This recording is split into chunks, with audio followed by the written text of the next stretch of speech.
इतना बड़ा चुनाव हुआ, एक बार भी रूलिंग पार्टी के किसी व्यक्ति ने महंगाई पर बोला क्या? किसी इंटरव्यू वाले ने पूछा क्या महंगाई मुद्दा नहीं है क्या?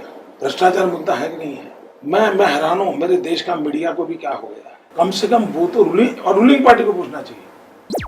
बीच चुनाव एक ऐसा मुद्दा सामने आया है जिसे लेकर सियासी तूफान मच गया है। व्यूअर्स, बहुत अलार्मिंग सिचुएशन है साहब, बहुत बड़ा खुलासा हुआ है। हैरान मत होइएगा जो बताने जा रहा हूँ। आप जानकर हैरान हो जाएंगे। इस रिपोर्ट के मुताबिक The Muslim population has gone up by 43+%. 43% बढ़ी है। The Hindu population has gone down in an equal period by 7.82%. 8% कम हुई है। Think about this. It's crazy. एक साजिश चल रहा है भारत को गजवाए हिंद करने का, इस्लामिक स्टेट बनाना चाहते हैं। देश के लिए यह स्थिति विस्फोटक हो गई है। ये तो बहुत दुखदाई चिंता का विषय है और ये भारत के सनातन को खत्म करने की एक साजिश भी है। मगर कोई मेजॉरिटी इन डेंजर की बात नहीं करता। ये आप उससे जुड़ा हुआ सवाल, ये मुस्लिम्स इन डेंजर और माइनॉरिटीज इन डेंजर की बात कही जाती है। और मैं आपसे सीधा सवाल करना चाहता हूं कि ये आपके छवि पर अटैक करने की कोशिश है? Is it to target Narendra Modi? तो इस वीडियो में डिटेल में समझेंगे इसी सवाल के जवाब को कि क्या भारत में मोदी के पीएम बनने के बाद 100 करोड़ प्लस हिंदू खतरे में आ गए हैं। हिंदुस्तान में हिंदू खतरे में है और ये कोई मजाक नहीं है, ये कड़वा सच है। और क्या मुसलमानों पर खतरे वाला नैरेटिव सिर्फ मोदी की इमेज खराब करने के लिए लाया जाता है? इस वीडियो में डिटेल्ड फैक्ट्स और थोड़े से कॉमन सेंस के थ्रू समझेंगे कि कैसे डर के आगे पीस है। Okay thank you. तो इस नए डर की दुकान का कॉन्टेक्स्ट ये है कि पीएम की इकोनॉमिक एडवाइजरी काउंसिल ने एक डेमोग्राफिक रिपोर्ट जारी की है जिसमें रिलीजियस मेजॉरिटी और माइनॉरिटी का change in population share analyse किया गया है फ्रॉम 1950 टू 2015। और इस रिपोर्ट का मिसयूज करके गोदी मोदी ने फिर से हिंदुओं को मुसलमानों के खिलाफ भड़काने का पुराना खेल इलेक्शंस के चलते पावर प्ले मोड में ऑन कर दिया है। उनको लगता है इससे लोग भड़केंगे, वोट मिलेगा, और उनका इरादा है भड़काना। और अब वो पूरी तरह फर्जी बातों पर ही निर्भर है। You're right. तो स्टार्ट करते हैं शॉर्ट में ये समझकर कि इस रिपोर्ट में आखिर बताया क्या गया है। इस रिपोर्ट में दुनिया की 167 कंट्रीज की मेजॉरिटी और माइनॉरिटी रिलीजियस पॉपुलेशंस का share in total population 65 year time period में कैसे चेंज हुआ है उसको एनालाइज किया गया है। पर इस पॉजिटिव या नेगेटिव चेंज के कॉजेज को इस रिपोर्ट में स्टडी नहीं किया है। और ये रिपोर्ट ये भी कहती है कि अगर मेजॉरिटी ग्रुप का शेयर इन टोटल पॉपुलेशन घटा है तो वो एक सेक्युलर डेमोक्रेसी के लिए अच्छा संकेत है। प्रधानमंत्री को सलाह देने वाली समिति की रिपोर्ट ने साधु संतों और हिंदू संगठनों को भी नाराज कर दिया है। तो चलिए बिना वक्त गवाए सीधे चलते हैं गोदी मोदी के इस रिपोर्ट पर किए पहले फेक क्लेम पर कि भारत में हिंदुओं की पॉपुलेशन कम हो रही है और ये एक खतरे का संकेत है। सोचिए कितनी बड़ी हिंदू आबादी 65 सालों में, 50 से 2014-15 तक 7.82 घटी भाई साहब, बड़ी नहीं, घटी 7.82 घट गई हिंदुओं की आबादी। हिंदू आबादी 7.82% कम हुई है और बहुसंख्यक जो हिंदू हैं उनकी आबादी घटी है। भारत में बहुसंख्यक हिंदुओं की आबादी तेजी से कम हो रही है। ये झूठ है, झूठ है, झूठ है। क्योंकि 1951 और 2011 सेंसस के हिसाब से इन 60 सालों के बीच हिंदुओं की आबादी अप्रोक्सीमेटली 30 करोड़ से अप्रोक्सीमेटली 100 करोड़ पहुंच गई थी और वहीं मुस्लिम्स की आबादी अप्रोक्सीमेटली 3.5 करोड़ से 17 करोड़ तक पहुंच गई थी। तो ये साफ है कि पॉपुलेशन किसी भी रिलीजियस ग्रुप की कम नहीं हुई है। और अपने 10 साल की सरकार में एक सेंसस ना करा पाने वाले पीएम मोदी इस रिपोर्ट को कुछ ऐसे कोट करते हैं जैसे भारत में हिंदू कम हो रहे हो, जबकि आज के भारत में ऑलमोस्ट 110 करोड़ प्लस हिंदू हैं, यानी दुनिया में हर 7वां इंसान भारत में रहने वाला एक हिंदू है। लेकिन हिंदुओं की संख्या कम होना, तो नंबर ऑफ हिंदू कम होना वो मुद्दा नहीं है जी। एक महान कल्चर जो सर्वसमावेशक है, जो एक प्रकार से भविष्य में दुनिया को संतुलित रखने का कैटलिक एजेंट बन सकता है जी, क्योंकि वो किसी का दुश्मन नहीं है। अगर वो कम हो जाएगा, वो एकदम माइक्रो माइनॉरिटी हो जाएगा, तो वो इन्फ्लुएंस ही नहीं कर पाएगा। अगर वो इन्फ्लुएंस नहीं कर पाएगा तो दुनिया का नुकसान होगा जी। उनकी संख्या बढ़े कैसे, ये दुनिया ने चिंता करनी चाहिए। जब हिंदूज की संख्या घटी ही नहीं है तो चिंता एक्चुअली किसी को नहीं करनी चाहिए, क्योंकि इस रिपोर्ट के 65 इयर्स के टाइम पीरियड में एक्चुअली हिंदूज की संख्या ऑलमोस्ट 70 करोड़ से बढ़ी है। I wonder why these people don't get themselves a proper education. अब चलते हैं गोदी मोदी के दूसरे डर क्रिएट करने वाले फेक नफरती क्लेम पर कि भारतीय हिंदुओं की शेयर ऑफ पॉपुलेशन में एक अनोखी अनप्रेसिडेंटेड गिरावट आई है। अराउंड द ग्लोब दुनिया में अक्सर देश ऐसे हैं जहां पे मेजॉरिटी की पॉपुलेशन बढ़ती है, लेकिन भारत में और म्यांमार में आपने बिल्कुल सही कहा, यहां पे मिनॉरिटी की पॉपुलेशन बढ़ी है। यानी यहां पर हिंदू बहुसंख्यक है, उसकी जनसंख्या कम हो रही है और शार्प डिक्लाइन आ रहा है। एक्चुअली ये बात भी टोटली 0% फैक्चुअल है और 100% फेक क्रिएटेड प्रोपेगेंडा है, क्योंकि अगेन हिंदुओं की जनसंख्या नहीं घटी है, बल्कि ये रिपोर्ट सिर्फ ये कहती है कि मेजॉरिटी हिंदुओं का टोटल पॉपुलेशन में हिस्सा यानी शेयर 8% कम हुआ है। और किसी देश में ऐसा होना माइनॉरिटीज की वेल बीइंग के लिए एक अच्छा इंडिकेशन है और ना कि मेजॉरिटी के लिए कोई डर का संकेत। ये रिपोर्ट खुद बताती है कि 167 कंट्रीज में से 123 देशों में यानी 75% में मेजॉरिटी पॉपुलेशन यानी बहुसंख्यक आबादी का share in total population on average almost 22% घटा है, जबकि भारत में मेजॉरिटी हिंदूज का शेयर लगभग 8% ही घटा है, मतलब ग्लोबल एवरेज का 1/3। पर गोदी मीडिया देश को ब्रेन वॉश करने के लिए खुलेआम ये झूठ परोस रहा है कि सारे धर्मों में केवल हिंदू धर्म ही ऐसा है जिसकी जो ग्रोथ रेट है वो नेगेटिव में चल रहा है और जिसकी आबादी तेजी से घट रही है।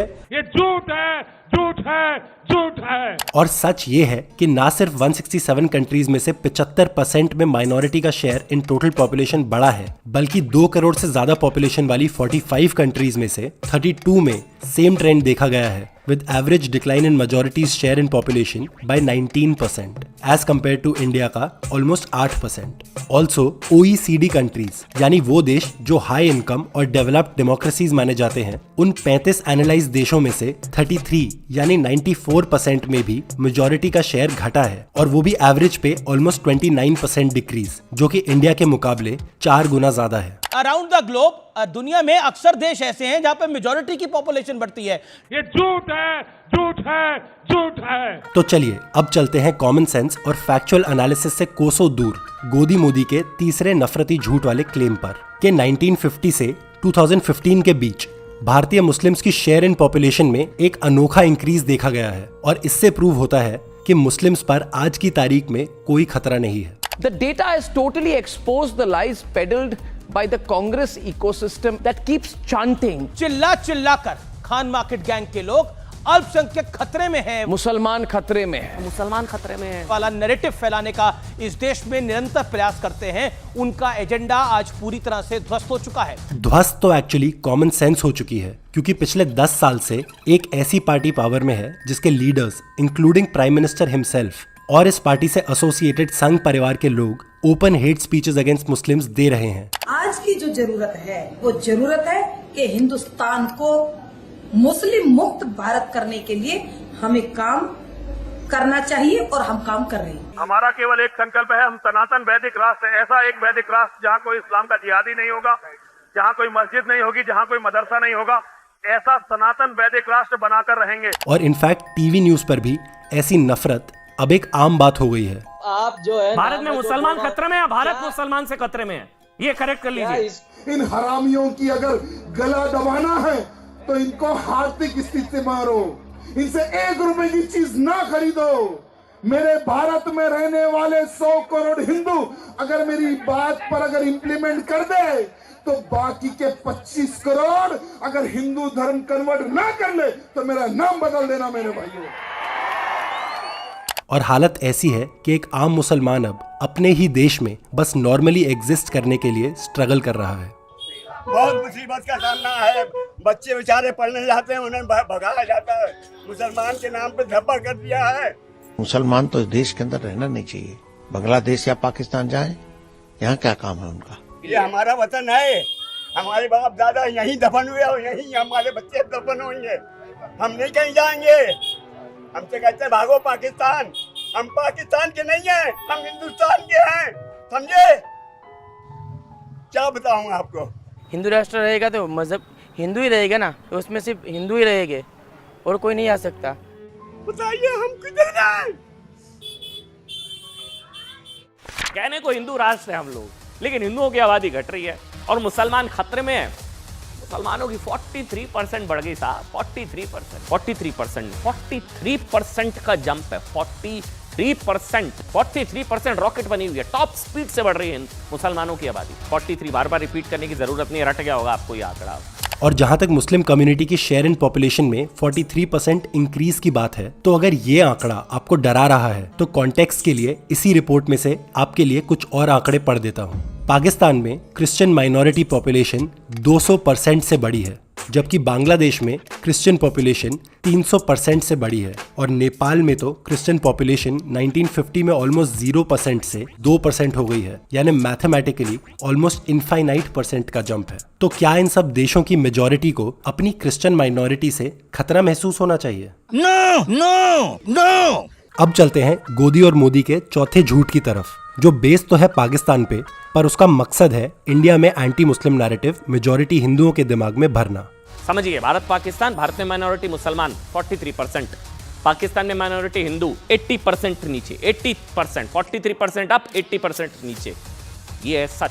और सरप्राइजिंगली इस रिपोर्ट ने भी इस बीजेपी आरएसएस के पुराने प्रोपेगेंडा को एक तरह से सपोर्ट किया है। पर सच ये है कि पाकिस्तान के 1951 सेंसस के फिगर्स को अगर वेस्ट पाकिस्तान और ईस्ट पाकिस्तान, जो बाद में बांग्लादेश बना, उसमें अलग अलग डिवाइड करके देखें, from 1.56% in west Pakistan in 1951 to almost 2% according to 2017 census, Pakistan में हिंदू पॉपुलेशन ऑलमोस्ट 28% बढ़ी है। पर क्या इसका मतलब ये निकाला जा सकता है कि पाकिस्तान की हिंदू माइनॉरिटी फल फूल रही है? यहाँ की माइनॉरिटी शानदार फल फूल रही है, 43%। अब तो कोई नहीं कहेगा ना खतरे में होते तो 43% बढ़ जाते।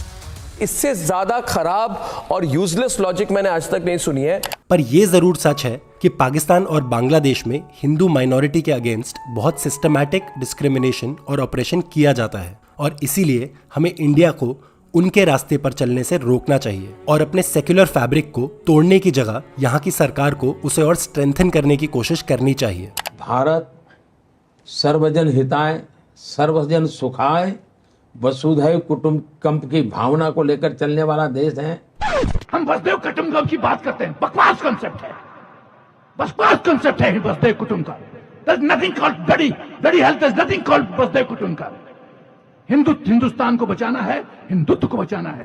वसुधैव कुटुंबकम मानने वाला हो, ये क्या बोले मैं समझा नहीं। वसुधैव कुटुंबकम मानने वाला हो, वसुधैव कुटुंबकम मानने वाला हो, कुछ भी।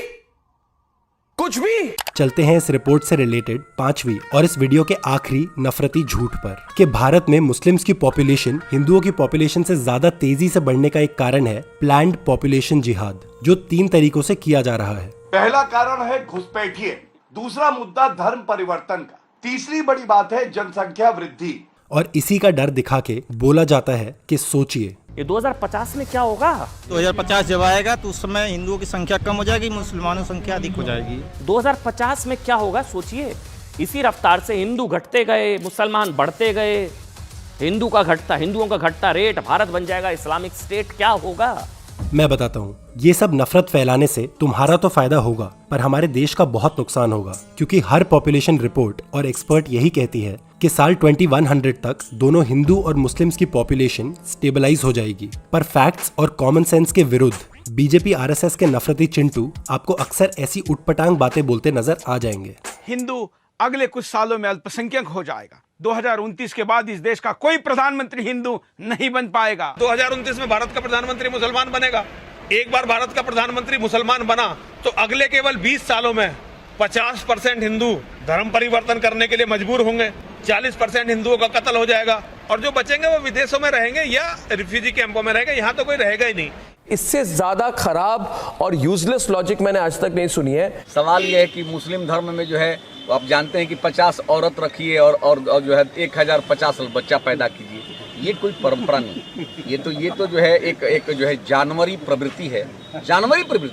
और ऐसे ही कुछ स्टेटमेंट्स मोदी ने गुजरात के सीएम होते हुए भी दिए थे, और वो भी 2002 के दंगों में पीड़ित मुस्लिम रेफ्यूजी कैंप्स को बच्चा पैदा करने वाला सेंटर बुला के।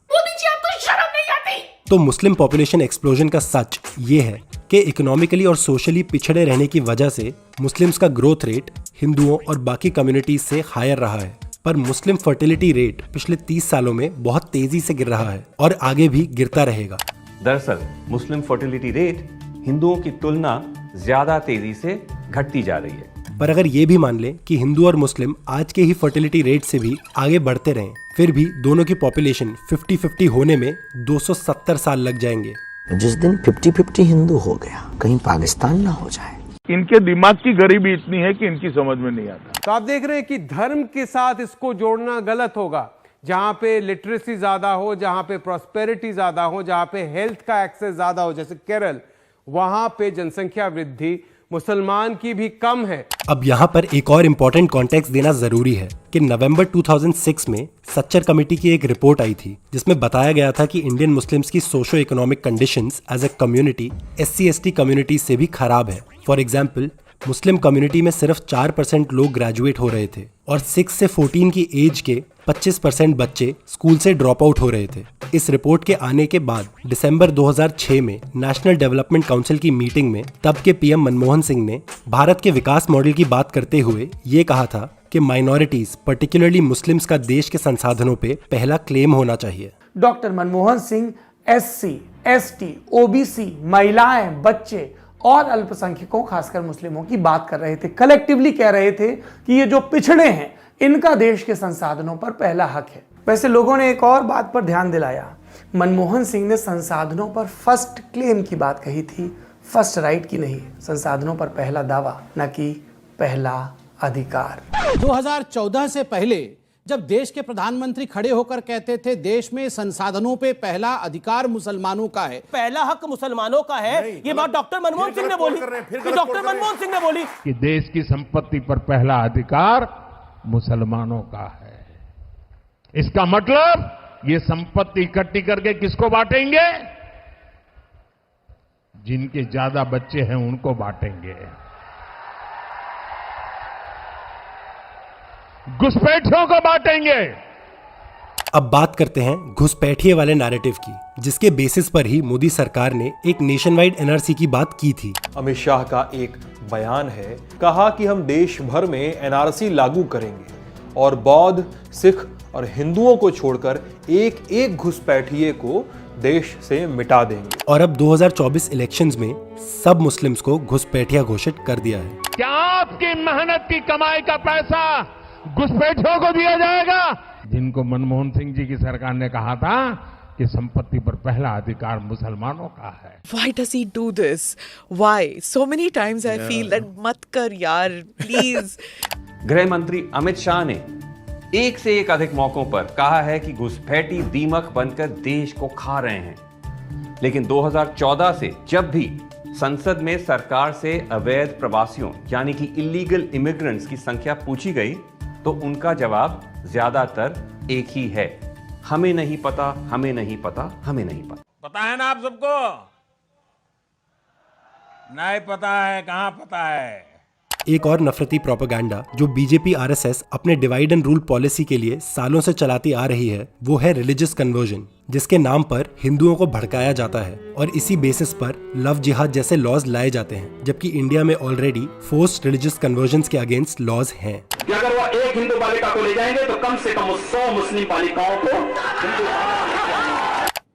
और योगी आदित्यनाथ जैसे लोग जो 2009 में भड़काऊ फ्रिंज एलिमेंट्स कहलाए जाते थे, वो पिछले 10 साल में जेल की जगह मेन स्ट्रीम पॉलिटिक्स के मेन फिगर बन चुके हैं। योगी आदित्यनाथ बहुत अच्छा आदमी, बाबा बाबा बाबा। पर रिलीजियस कन्वर्जन्स का सच हमें इस रिसर्च स्टडी से पता चल सकता है जो बताती है कि भारत में 99% अडल्ट्स जो हिंदू पैदा हुए थे वो अब भी खुद को हिंदू धर्म से ही आइडेंटिफाई करते हैं और रिलीजियस कन्वर्जन या स्विचिंग इंडिया में एक बहुत ही रेयर चीज है। पर बीजेपी का वोट के लिए डर पैदा करने वाला खेल आपको कुछ और समझाएगा। देश के इस्लामीकरण होने की ओर जिस तरीके के षड्यंत्र हो रहे हैं उन्हें रोकने की जरूरत है। झूठ पे झूठ, झूठ पे झूठ, झूठ पे झूठ, ये जो सिलसिला चला है बस उसका मजा लीजिए, आनंद लीजिए।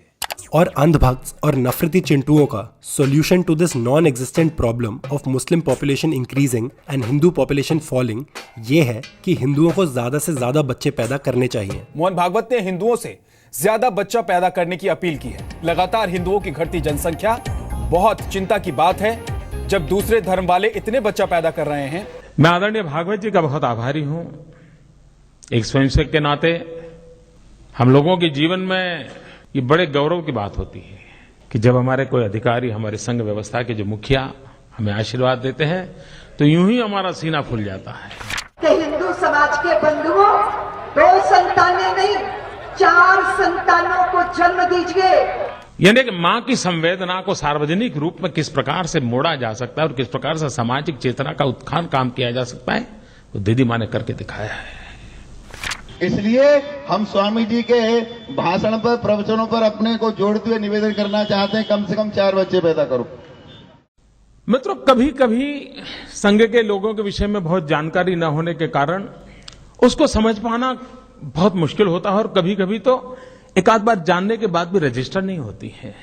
तो ये समझना कोई रॉकेट साइंस की बात नहीं है कि मुसलमानों के नाम का डर दिखा के हिंदुओं को बेवकूफ बनाया जा रहा है उनका वोट और विश्वास पाने के लिए। और ये खेल बीजेपी, आरएसएस और हिंदुत्व आइडियोलॉजी के ऑर्गेनाइजेशंस सालों से खेल रही हैं और यही हुआ इस बार भी PMEAC की डेमोग्राफिक रिपोर्ट के साथ। इसे क्लियरली जानबूझकर इलेक्शन टाइम पे रिलीज किया गया, एक कम्युनल स्पिन देकर, ताकि इसकी खबर हर गोदी चैनल पर चलाकर मेजॉरिटी वोट बैंक्स के वोट्स को बीजेपी के पाले में कर दिया जाए। ये नीच राजनीति है नहीं, ये नीच कर्म है नहीं, हमसे पूछने की आवश्यकता नहीं। इसीलिए मोदी के न्यू इंडिया में अब बहुत जरूरी है कि सब भारतीय लोग हर नफरती फेक न्यूज से सावधान रहें, क्योंकि आज के जमाने में हथियार में बारूद भरने से पहले दिमाग में बारूद भरना जरूरी है। हथियारों वाला युद्ध जीतने से पहले वैचारिक युद्ध जीतना जरूरी है और यही इस नए युग की चुनौती है, क्योंकि आप हथियारों में भरे बारूद की सप्लाई को तो रोक सकते हैं, लेकिन दिमाग में भरे बारूद को डिफ्यूज करना अब असंभव है। You're right. तो शांति से जरा थोड़ी देर बैठिए और सोचिए, अगर हम करें तो करें क्या, बोले तो बोले क्या। भाजपा का विरोध करो, मोदी को गाली दो, जहां भी जाओ बस दिन रात सुबह शाम मोदी को गाली दो, मोदी को गाली दो, मोदी को गाली दो। वैसे यह है तो व्यंग, मगर इसकी गंभीरता को समझने के लिए कुछ योग्यताओं का होना बहुत जरूरी है। अगर समझ सकते हो तो समझो, आप लोग जो हो रहा है उसको मुक्त समर्थन दे रहे हो, आंखें बंद कर करके मुंह मोड़ लेते हो। क्या किया जाए अब इनका, कैसे इनको सुधारा जाए? इनको सुधारने का राइट यही है कि जब इनके ह्यूमन राइट्स कम होंगे और जो बाकी पॉपुलेशन है, इंडियंस है, इनके राइट छीन लिए जाए, राइट्स इनके छीन लिए जाए, this is the main important thing. बहुत इंटेलेक्चुअल लगे सर आप मेरे को। Thank you.